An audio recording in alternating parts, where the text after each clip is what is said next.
Segundo a Fundação Instituto de Pesquisas Econômicas, a FIPE, o Brasil tem aproximadamente 5.500 instituições de longa permanência de idosos. Dessas, 65% são de caráter filantrópico e 28% privado. Apenas 218 são instituições públicas ou mistas. Em 2000, a expectativa de vida ao nascer do brasileiro era de 69 anos. Segundo a projeção do IBGE, ela chegará a 81 anos em 2060. A tendência é que o crescimento da população diminua ao mesmo tempo que ela envelhece, enquanto o Instituto prevê uma queda significativa na taxa de pessoas de 0 a 14 anos. A expectativa é de que o número de idosos ultrapasse 40% do total de brasileiros. Em 2000, essa taxa era de menos de 10%. Para acompanhar esse crescimento, o atendimento para essa população terá de, no mínimo, de dobrar. Então vamos conhecer mais, vamos para o Paraná agora, em Curitiba, conhecer mais sobre a História Viva.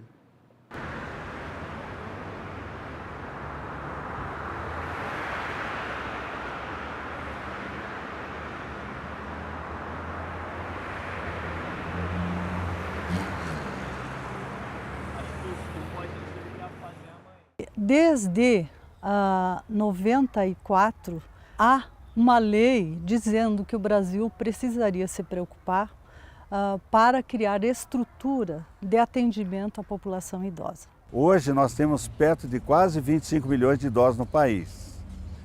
E aí as políticas públicas não têm acompanhado esse crescimento da população idosa. Então é preocupante no sentido que nós estamos caminhando para uma população idosa de 25% do total da população até 2050. Ou seja, 1/4 da população brasileira vai ser idosa. Hoje, só para ter uma ideia, o Brasil conta com 34 mil idosos com mais de 100 anos.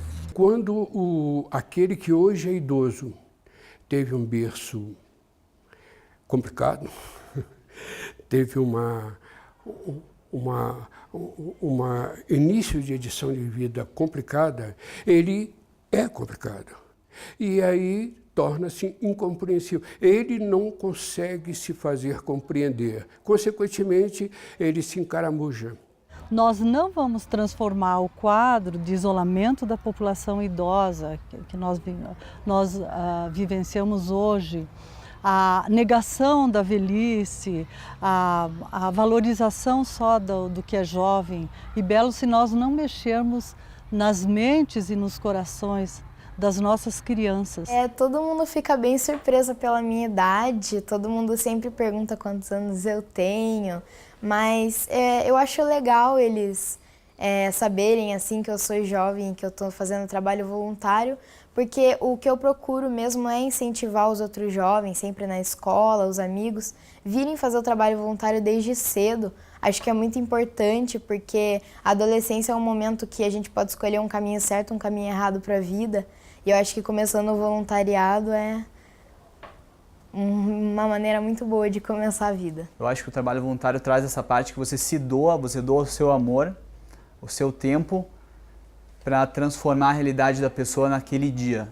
E que aquele dia pode fazer diferença para a vida dela. É preciso que muito mais projetos aconteçam nesse sentido, para que a gente comece a reverter e aceitar o envelhecimento como um processo natural de vida e que ele precisa ser vivido com dignidade. Até os 80, até os 120, como é o nosso código, né, biológico aí, com dignidade e feliz, né, junto com as outras pessoas, junto com a família, junto com as outras idades.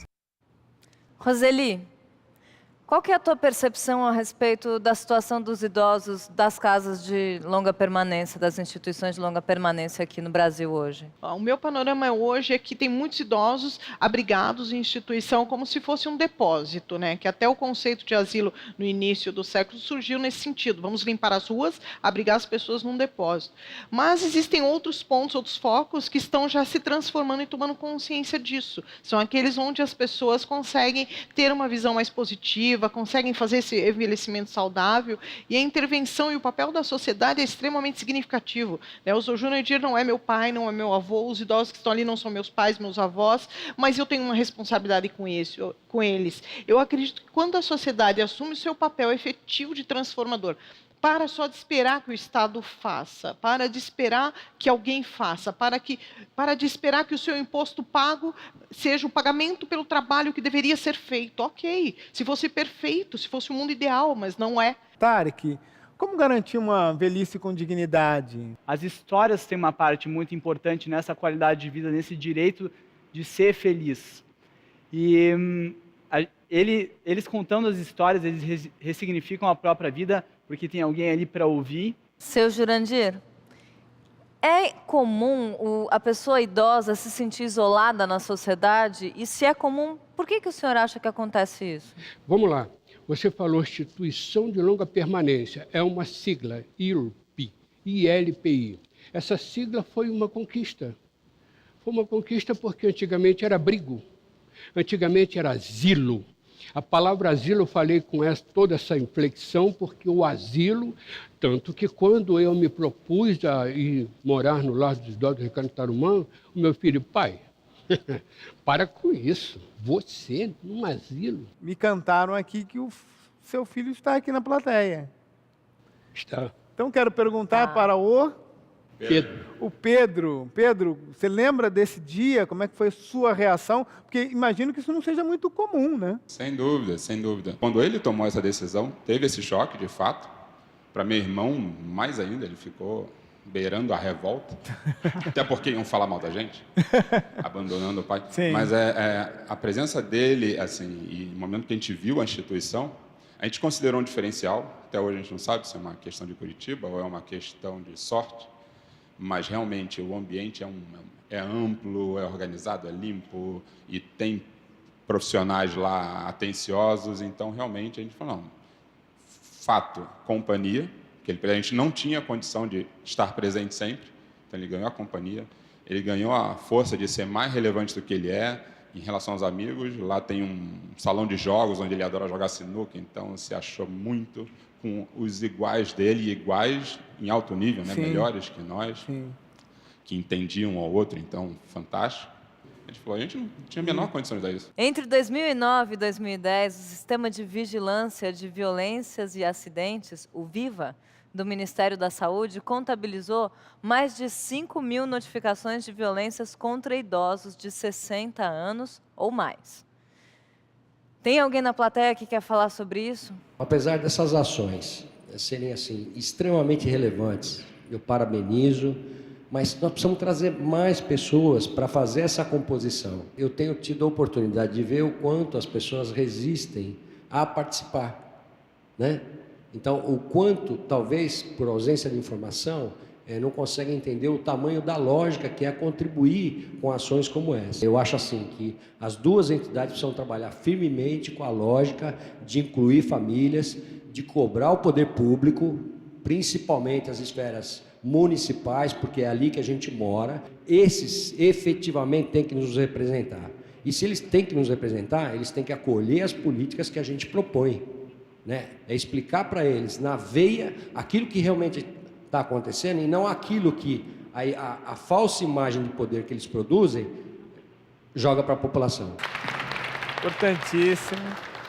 Mas eu queria saber, o fato do idoso e da criança, entre aspas, não gerar renda, agrava mais o preconceito? A gente vive numa sociedade de mercado, a gente não pode esquecer disso. Então, o mais importante é a gente perceber que existe o preconceito, ele advém principalmente da gente achar que o idoso é algo que se torna incapaz. E a criança é incapaz pela relação de poder que se impõe a ela e ao idoso, porque, segundo esse preconceito, ele já encerrou a sua fase produtiva, não contribui mais com a sociedade. E ainda tem o outro lado das pessoas que exploram também a aposentadoria desse idoso. Era isso que eu ia colocar, que na verdade... Tá dentro da família, né? O idoso se torna, muitas vezes, isso, os dados reportam muito, um provedor daquela família, e ele passa a ser somente o provedor. Não é? Todo esse contexto histórico e atual da nossa sociedade, ela é marcada pela sociedade que nós temos,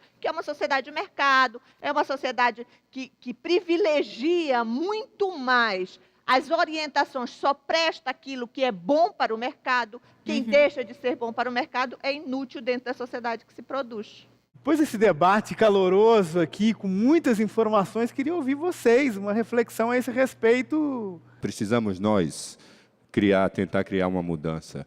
Precisamos nos unir, nos organizar e buscar e criar até soluções, porque as soluções não são fáceis de encontrar. Vamos ouvir um pouco mais de Trumer Super Subamérica e a gente vai para o intervalo.